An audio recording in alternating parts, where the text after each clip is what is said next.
नमस्कार, सारांश न्यूज 24 पर आपका स्वागत है, जहां हम आपको देंगे दिन भर की बड़ी और ताजा खबरें।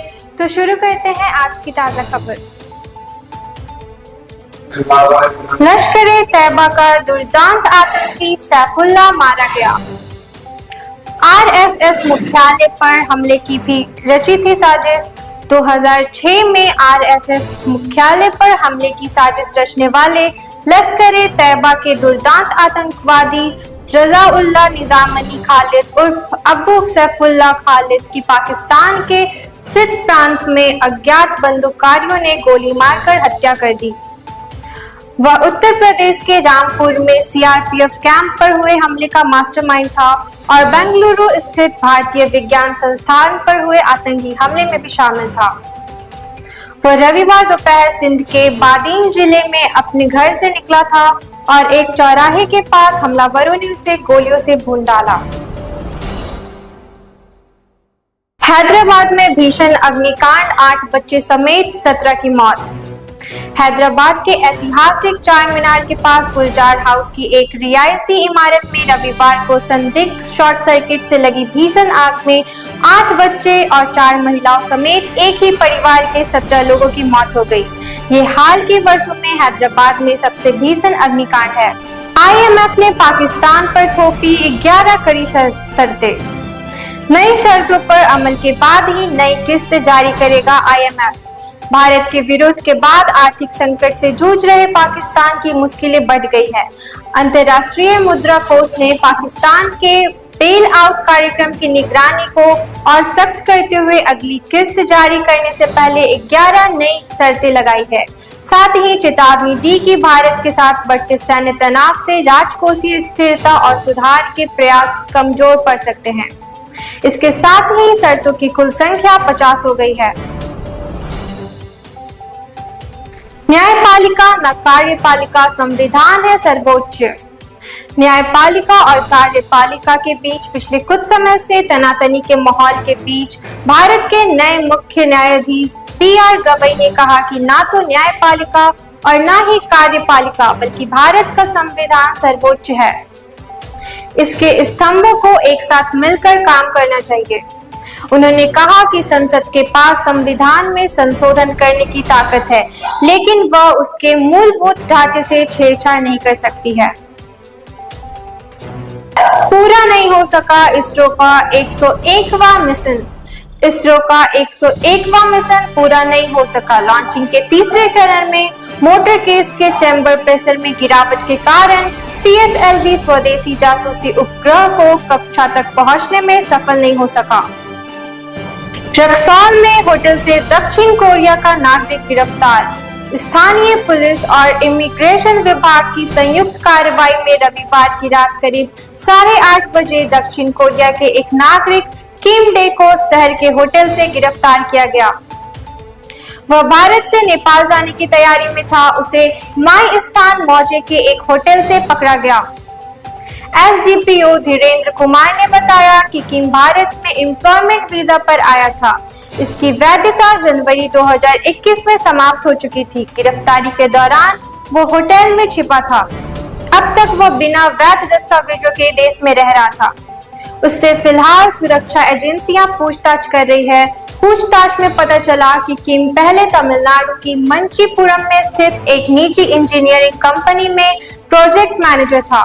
फेसबुक पर उसकी मुलाकात मणिपुर की युवती जेरोसा से हुई। वर्ष 2019 से दोनों लिव इन रिलेशनशिप में रहने लगे। 27 फरवरी 2023 को बेटी विदिशा का जन्म हुआ। वीजा समाप्त होने के बाद किम भारत में ही रहना चाहता था। नकलची पाकिस्तान दुनिया में झूठ का करेगा प्रचार। इस्लामाबाद ने भारत की तर्ज पर विभिन्न देशों में प्रतिनिधिमंडल भेजने का किया फैसला। ऑपरेशन सिंदूर में भारत के हाथों जबरदस्त शिकस्त खाए पाकिस्तान ने अपनी जीत का खोखला दावा करने और फजीहत से बचने के क्रम में भारत की नकल शुरू की है, जिसकी जमकर जगहासी हो रही है। पहले तो उसने भारतीय सेना की ब्रीफिंग की नकल करनी चाहिए, लेकिन वह बहुत ही हास्यास्पद साबित हुई। इसके बाद पाकिस्तानी पीएम शहबाज शरीफ ने भारत के प्रधानमंत्री नरेंद्र मोदी के आदमपुर जाने की नकल करते हुए सियालकोट में पसरूर छावनी का दौरा किया। अब उसने भारत के कूटनीतिक कदम की नकल करते हुए अंतर्राष्ट्रीय मंच पर अपना पक्ष रखने के लिए विदेश में प्रतिनिधिमंडल भेजने की घोषणा की है। अमेरिका में 142 वर्ष पुराने पुल से टकराया मैक्सिको का जहाज। मैक्सिकन नौसेना का प्रशिक्षण पोर्ट क्वाटेमोक ईस्ट 142 वर्ष पुराने ब्रुकलिन ब्रिज से टकरा गया। दुर्घटना में 2 लोगों की मौत हो गई और 19 अन्य घायल हो गए। 297 फीट लंबा जहाज क्वाटेमोक 277 व्यक्तियों को लेकर जा रहा था। इनमें से कई नौसेना के कैडेट थे। न्यूयॉर्क की सद्भावना यात्रा के हिस्से के रूप में जहाज को रोशनी और झंडों से सजाया गया था। मेयर एरिक एडम्स ने बताया कि दुर्घटना से पहले जहाज की बिजली चली गई थी। ब्रह्मोस मिसाइल को रोकने वाला दुनिया में कोई और डिफेंस सिस्टम नहीं, मिश्रा। ऑपरेशन सिंदूर से भारत ने पूरी दुनिया को अपनी रक्षा शक्ति का एहसास कराया है।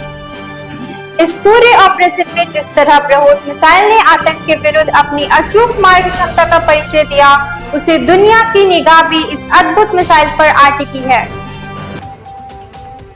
मिसाइल को डिजाइन करने में अहम भूमिका निभाने वाले प्रख्यात वैज्ञानिक ब्रह्मोस एरोस्पेस के पूर्व एमडी और सीईओ सुधीर मिश्रा ने देहरादून में दैनिक जागरण के साथ इस पर विस्तृत बातचीत की।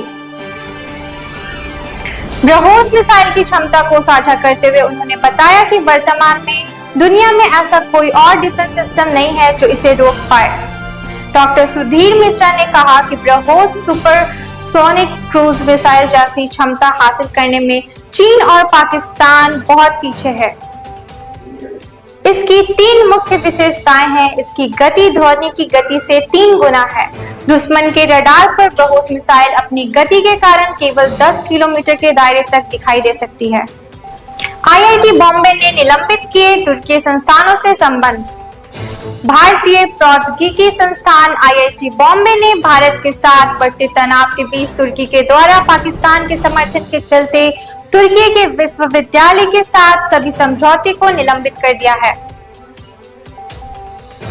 संस्थान ने अपने आधिकारिक एक्स हैंडल पर एक पोस्ट में कहा, तुर्की से वर्तमान में बिगड़ते कूटनीतिक संबंधों के कारण आईआईटी बॉम्बे तुर्की विश्वविद्यालय के साथ अपनी समझौते के निलंबन की प्रक्रिया कर रहा है।